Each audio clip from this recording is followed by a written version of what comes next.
So when building a skimmer car, we're going to first read the plan. And by looking at the plan, that'll help us figure out what size all the pieces need to be that we need to make for building a skimmer. Because it's hard for you to see what's in my head, I'm going to use these pieces over here to help with visualizing. So my first step will be to visualize how I can fit all of these pieces on the piece of material I have for building my skimmer car. So for example, if you decide to start off by making a fin and cut it in the center of your paper and put it in the center of your material like this, there will not be enough room to fit the body anywhere on there with the remaining leftover material. So the first thing I try and do is figure out how I can get all of these parts to fit on my material. So I would probably arrange them something like this. Either this or like fit it on there like that. And this is something I'm trying to visualize in my head of how I can get all of those parts to fit on this piece of material.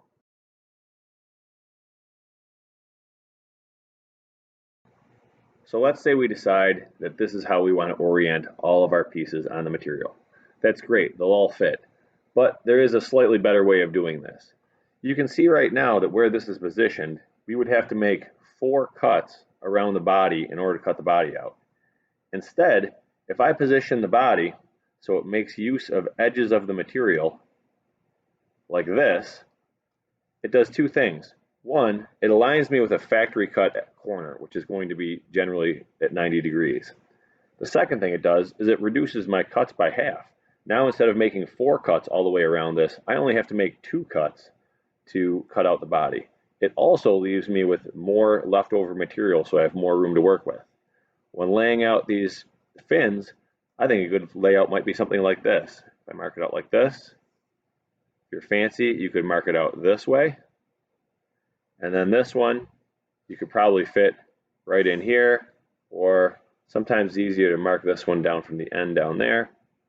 But if you lay them out something like this, you'll be sharing edges and sharing cuts, so you don't have to make as many cuts in the long run. I think on the paper, or on the plan, it suggests a layout like this for the fins, which also is fine.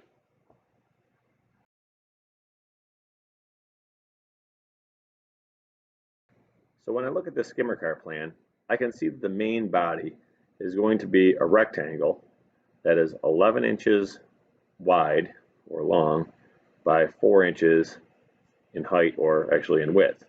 All right. So now what I need to do is I need to be able to mark that out on my piece of material. And I already visualized that I was going to fit it down in this bottom corner here. So to make it parallel and to make it accurately, I'm going to start by measuring 4 inches from the edge and making a mark like this. And then down here, I'm also going to measure 4 inches from the edge and make a mark. By making marks in 2 spots like that, it gives me 2 guidelines I can use for lining up my ruler, and this will help make sure that the line I'm drawing is actually 4 inches from the edge. And I made a nice light line that now is exactly 4 inches away from this edge. I'm also going to need to make this rectangle 11 inches long. So in this case, I'm starting with a 0 mark on this edge of the paper, and I'm going to make a mark at 11 inches here. I'm going to move down and repeat that. So that's lined up with the 0 mark. There's a mark at 11 inches, and I'm going to mark this. Notice when I'm holding the ruler, I'm holding it in 2 spots like this, so that way it doesn't pivot on me. If I just held the ruler, I'm going to flip this over. If I just if I made 2 marks like this and this, and if I just hold the ruler in one spot, like say I hold it right here, when I'm drawing this line, you can see the ruler pivots. So you always want to make sure when you line it up, you're holding it in 2 places like this. Okay, so that's the basics of marking out 2-dimensional parts on a flat piece of material.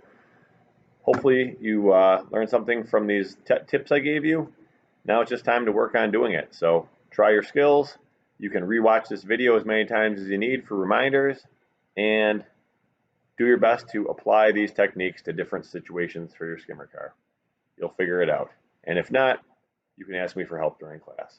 Good luck, guys.